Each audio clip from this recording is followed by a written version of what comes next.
வணக்கம். மாநில செய்திகள் வாசிப்பவர் வடிவழகி கபிலன்.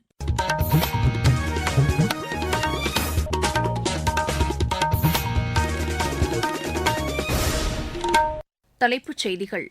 இந்தியா ஓமன் இடையே தடையற்ற வர்த்தக ஒப்பந்தம் இன்று மஸ்கட்டில் கையெழுத்தானது. ஜனநாயகத்தின் மாண்புகளை குலைக்கும் வகையில் எதிர்க்கட்சி உறுப்பினர்கள் நாடாளுமன்றத்தில் செயல்படுவதாக மத்திய அமைச்சர் திரு சிவராஜ் சிங் சௌஹான் குற்றம் சாட்டியுள்ளார். சிறுபான்மையினருக்கு உறுதுணையாக திமுக அரசு இருக்கும் என்று மாநில அமைச்சர் திரு மதிவேந்தன் கூறியுள்ளார். உயர்கல்வித்துறையின் உயிர் நாடியை ஒடுக்கி தமிழக இளைஞர்களின் கல்விக் கனவை சிதைப்பதுதான் திமுகவின் சமூக நீதியா என்று பிஜேபி வினவியுள்ளது. உலக ரோல்பால் சாம்பியன் போட்டியில் இந்தியா ஆடவர் மற்றும் மகளிர் பிரிவில் கோப்பையை வென்றது. இனி விரிவான செய்திகள்.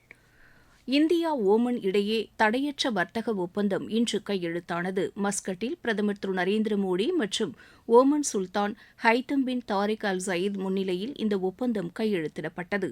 இது வரலாற்று சிறப்பு மிக்கது என்று மத்திய தொழில் மற்றும் வர்த்தகத்துறை அமைச்சர் திரு பியூஷ் கோயல் கூறியுள்ளார். சமூக வலைதளத்தில் இதனை பதிவு செய்துள்ள அவர், கூடுதல் வேலைவாய்ப்புகளை உருவாக்குவதற்கும் சிறு குறு தொழில்துறையை வலுப்படுத்துவதற்கும் இது உதவிடும் என்று குறிப்பிட்டுள்ளார். முக்கிய துறைகளின் ஏற்றுமதியை அதிகரிக்க இந்த ஒப்பந்தம் வகை செய்வதாக திரு பியூஷ் கோயல் தெரிவித்துள்ளார். இதற்கிடையே ஜவுளி, வேளாண், ஆட்டோமொபைல் உள்ளிட்ட பல்வேறு துறைகள் இந்த ஒப்பந்தத்தின் மூலம் பயனடையும் என்று தகவல் ஒலிபரப்புத்துறை இணை அமைச்சர் டாக்டர் எல் முருகன் கூறியுள்ளார். சமூக வலைதளத்தில் இதனை தெரிவித்துள்ள அவர், கைவினைக் கலைஞர்களின் மேம்பாட்டுக்கும் மகளிர் தலைமையிலான தொழில்துறையின் வளர்ச்சிக்கும் இது உத்வேகம் அளிக்கும் என்று குறிப்பிட்டுள்ளார். இந்நிலையில் பிரதமர் ஓமனில் அரசுமுறை பயணத்தை முடித்துக் கொண்டு சற்று முன் புதுதில்லி புறப்பட்டார். ஜனநாயகத்தின் மாண்புகளை குலைக்கும் வகையில் எதிர்க்கட்சி உறுப்பினர்கள் நாடாளுமன்றத்தில் செயல்படுவதாக மத்திய அமைச்சர் திரு சிவராஜ் சிங் சௌஹான் குற்றம் சாட்டியுள்ளார். இன்று புதுதில்லியில் செய்தியாளர்களிடம் பேசிய அவர், வளர்ச்சியடைந்த இந்தியாவிற்கான ஊரக வேலைவாய்ப்பு உறுதி மற்றும் வாழ்வாதார இயக்கம் குறித்த மசோதா மீதான விவாதத்தின்போது மக்களவையில் எதிர்க்கட்சி உறுப்பினர்களின் செயல்பாடுகள் ஏற்புடையதாக இல்லை என்றார். இந்த மசோதா 125 நாட்கள் வேலை கிடைப்பதை உறுதி செய்துள்ளதாக அவர் தெரிவித்தார். இதற்காக 1,51,282 கோடி ரூபாய் நிதி ஒதுக்கப்பட்டிருப்பதாகவும் அவர் கூறினார். இதில் மத்திய அரசின் பங்கு 95,000 கோடி ரூபாய்க்கும் கூடுதலாக இருக்கும் என்றும் திரு சிவராஜ் சிங் சௌஹான் தெரிவித்தார். சிறுபான்மையினருக்கு உறுதுணையாக திமுக அரசு இருக்கும் என்று மாநில அமைச்சர் திரு மதிவேந்தன் கூறியுள்ளார். இன்று நாமக்கல்லில் நடைபெற்ற நிகழ்ச்சியில் சிறுபான்மையினருக்கான நலத்திட்ட உதவிகளை வழங்கி அவர் பேசினார். சிறுபான்மையினர் நலனுக்காக செயல்படுத்தப்பட்டு வரும் திட்டங்களையும் அமைச்சர் பட்டியலிட்டார். இவற்றை சம்பந்தப்பட்டவர்கள் முழுமையாக பயன்படுத்திக் கொள்ள வேண்டும் என்றும் திரு மதிவேந்தன் கேட்டுக் கொண்டார். தமிழகத்தில் உள்ள முக்கிய பல்கலைக்கழகங்களில் 50% மேற்பட்ட பேராசிரியர் பணியிடங்கள் காலியாக உள்ளது திமுக அரசின் நிர்வாக தோல்வியை எடுத்துரைப்பதாக உள்ளது என்று பிஜேபி மாநில தலைவர் திரு நயினார் நாகேந்திரன் கூறியுள்ளார். இது தொடர்பாக சமூக வலைதளத்தில் அவர் விடுத்துள்ள செய்தியில், தமிழக அரசின் கீழ் இயங்கும் 12 பல்கலைக்கழகங்களில் 40% ஆசிரியர் பணியிடங்கள் காலியாக உள்ளதாக குறிப்பிட்டுள்ளார். இதேபோல் 9 பல்கலைக்கழகங்களில் 15 முதல் 40% பணியிடங்கள் காலியாக உள்ளதாக அவர் தெரிவித்துள்ளார். கல்வித்துறைக்கு தேவையான கட்டமைப்பு வசதிகளை மேம்படுத்தாமல் கல்வியில் சிறந்த தமிழ்நாடு என்று விளம்பர விழா எடுப்பதற்கு திமுக அரசு வெட்கப்பட வேண்டும் என்றும் அவர் கூறியுள்ளார். உயர்கல்வித்துறையின் உயிர் நாடியை ஒடுக்கி தமிழக இளைஞர்களின் கல்விக் கனவை சிதைப்பதுதான் திமுகவின் சமூக நீதியா என்றும் திரு நயினார் நாகேந்திரன் வினவியுள்ளார். நீங்கள் கேட்டுக்கொண்டிருப்பது மாநில செய்தி அறிக்கை. நாட்டு மக்களுக்கான வரலாற்று சிறப்புமிக்க மோடி அரசின் பரிசு சரக்கு மற்றும் சேவை வரி குறைப்பு. மருத்துவம் மற்றும் ஆயுள் காப்பீட்டிற்கான வரி முழுமையாக ரத்து. 36 உயிர்காக்கும் மருந்துகள் மீதான வரியும் ரத்து. அடுத்த தலைமுறைக்கான இந்த சீர்திருத்த நடவடிக்கைகளில் மாணவர்கள் பயன்படுத்தும் ஸ்டேஷனரி பொருட்களுக்கான வரி ரத்து. வீட்டு உபயோக மின்னணு பொருட்கள் மீதான வரி குறைப்பு.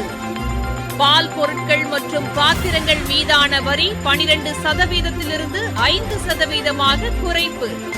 வேளாண் இயந்திரங்களுக்கான வரியும் 5% குறைப்பு. வளர்ச்சியடைந்த இந்தியாவிற்கான பயணத்தில் மோடி அரசு தொடரும் சீர்திருத்த நடவடிக்கைகள். தமிழகத்தில் உள்ள காவல்துறை உயர் அதிகாரிகளின் இல்லங்களில் ஆர்டர்லிகளாக ஒருவர் கூட பணியில் இல்லை என்று காவல்துறை தலைவர் சென்னை உயர்நீதிமன்றத்தில் அறிக்கை தாக்கல் செய்துள்ளார். இது தொடர்பான வழக்கினை விசாரணை செய்த நீதிபதிகள் திரு S.M. சுப்பிரமணியம், திரு C. குமரப்பன் அமர்வு முன் ஆஜரான அரசு தலைமை குற்றவியல் வழக்கறிஞர் காவல்துறை தலைவரின் அறிக்கையை தாக்கல் செய்தார். இதனைத் தொடர்ந்து பணியில் இருப்பதாக கூறிவிட்டு தனிப்பட்ட வேலைகளில் ஈடுபடும் காவலர்களை கண்காணிக்க பின்பற்றப்படும் நடவடிக்கைகள் குறித்து நாளை தகவல் தெரிவிக்குமாறு உத்தரவிட்ட நீதிபதிகள் இவ்வழக்கினை ஒத்திவைத்தனர். மத்திய அரசின் திட்டங்கள் காரணமாக தொழில் முனைவோர்களாக உருவாகியுள்ள மகளிருடன் இணைந்து சேலத்தில் மாணவர்கள் நடத்தும் 2 நாள் வணிக கண்காட்சி இன்று தொடங்கியது. இது பொதுமக்களின் கவனத்தை வெகுவாக ஈர்த்து வருவதாக எமது செய்தியாளர் தெரிவிக்கிறார். மத்திய அரசு உயர்கல்வி பயிலும் மாணவ மாணவியர் தொடங்கி கூடுதல் வருவாயை எதிர்நோக்கி காத்திருக்கும் இல்லத்தரசிகள் வரை அனைத்து தரப்பினரையும் ஒருங்கிணைத்து அவர்களின் எதிர்காலத்தை சிறப்பானதாக மாற்றிடும் வகையில் பல்வேறு மக்கள் நலத்திட்டங்களை நடைமுறைப்படுத்தி வருகிறது. இதன் ஒரு பகுதியாக பெரியார் பல்கலைக்கழக மேலாண்மைத்துறை மாணவ மாணவியர் இந்திய தொழில்முனைவோர் மேம்பாட்டு திட்டத்தில் பயிற்சி பெற்று தொழில் முனைவோராக மாறியிருக்கும் மகளிருடன் இணைந்து வணிக கண்காட்சியை நடத்தினர். இந்த கண்காட்சியில் மத்திய அரசின் தொழில் முனைவோர் மேம்பாட்டு திட்டத்தின் கீழ் தொழில் பயிற்சி முடித்து தற்போது தொழில் முனைவோராக மாறியுள்ள மகளிர் தங்களது உற்பத்தி பொருட்களை காட்சிப்படுத்தி இருந்தனர். சேலத்திலிருந்து விஜயகுமார் குணசேகரன். இதில் பங்கேற்றது மகிழ்ச்சி அளிப்பதாக உள்ளது என்று தொழில் முனைவோர்கள் தெரிவித்தனர். என்னுடைய பேர் சங்கீதா. கவர்மெண்ட் மூலியமா எனக்கு பேக் எப்படி ஸ்டிச் பண்றது அப்படிங்கிற ஒரு ட்ரைனிங் கொடுத்திருந்தாங்க. இப்ப பாத்தீங்கன்னா நான் ஒரு தொழில் முனைவரா மாறி இருக்கேன். அதாவது கவர்மெண்ட்க்கு ரொம்ப நன்றி. இந்த இது பாத்தீங்கன்னா காலேஜ் ஸ்டூடெண்ட்ஸ் மத்தியில நாங்க ஸ்டால் போட்டிருக்கோம். இது மூலியமா பாத்தீங்கன்னா எனக்கு காலேஜ் ஸ்டூடெண்ட்ஸ் அவங்க எந்த மாதிரி எதிர்பார்க்கறாங்க, இந்த காலத்து பசங்களுக்கு என்னென்ன தேவை இருக்கு, அவங்க எப்படி அந்த டிசைன்ஸ் எல்லாம் விரும்புறாங்க அப்படிங்கிற நிறைய விஷயங்கள் இந்த ஸ்டால் மூலியமா தெரிஞ்சுக்கிட்டேன். என் பேர் நந்தினி. கிளாஸ் எடுத்தாங்க. அந்த கிளாஸ் முடிச்சதும் பாத்தீங்கன்னா ரிட்டன் கிஃப்ட் பண்ணிட்டு இருக்கோம். எக்ஸ்போக்கு எல்லா மாவட்டத்துக்கும் எல்லா இடத்துக்கும் பஞ்சாப்க்கு கூட கவர்மெண்ட் நல்லா சப்போர்ட்ல அனுப்புனாங்க. அதுல எங்களுக்கு ஒரு அனுபவம் வந்தது. என்டர்பிரனரா இருக்கிறதுனால ரொம்ப சந்தோஷமா இருக்குங்க. அதுக்கு கவர்மெண்ட்டுக்கு ரொம்ப நன்றி. நீலகிரி மாவட்டத்தில் போக்குவரத்து நெரிசலை தொழில்நுட்ப உதவியுடன் குறைப்பதற்கான பணிகள் இன்று தொடங்கின. இறுதியாண்டு பிடெக் மாணவர்களுடன் இணைந்து காவல்துறையினர் இப்பணியை மேற்கொண்டுள்ளதாக எமது செய்தியாளர் தெரிவிக்கிறார்.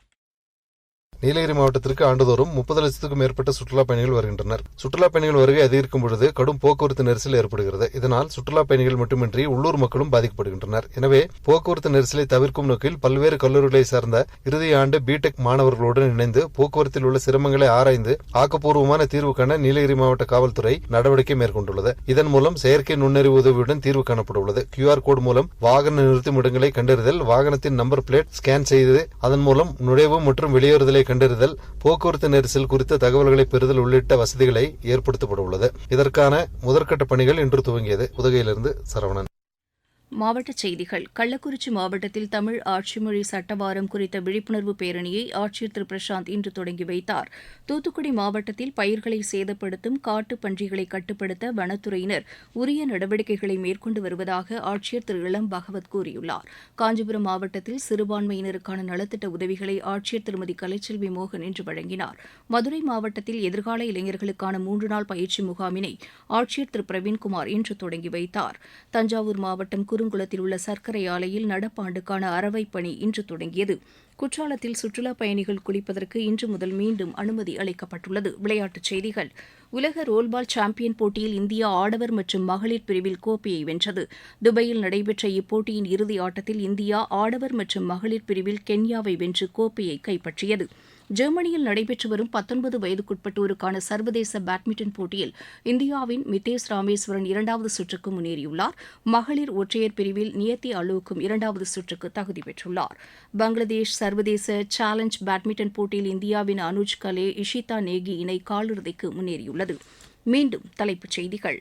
இந்தியா ஓமன் இடையே தடையற்ற வர்த்தக ஒப்பந்தம் இன்று மஸ்கட்டில் கையெழுத்தானது. ஜனநாயகத்தின் மாண்புகளை குலைக்கும் வகையில் எதிர்க்கட்சி உறுப்பினர்கள் நாடாளுமன்றத்தில் செயல்படுவதாக மத்திய அமைச்சர் திரு சிவராஜ் சிங் சௌஹான் குற்றம் சாட்டியுள்ளார். சிறுபான்மையினருக்கு உறுதுணையாக திமுக அரசு இருக்கும் என்று மாநில அமைச்சர் திரு மதிவேந்தன் கூறியுள்ளார். உயர்கல்வித்துறையின் உயிர்நாடியை ஒடுக்கி தமிழக இளைஞர்களின் கல்விக் கனவை சிதைப்பதுதான் திமுகவின் சமூக நீதியா என்று பிஜேபி வினவியுள்ளது. உலக ரோல்பால் சாம்பியன் போட்டியில் இந்தியா ஆடவர் மற்றும் மகளிர் பிரிவில் கோப்பையை வென்றது. இத்துடன் இந்த செய்தி அறிக்கை நிறைவு பெற்றது.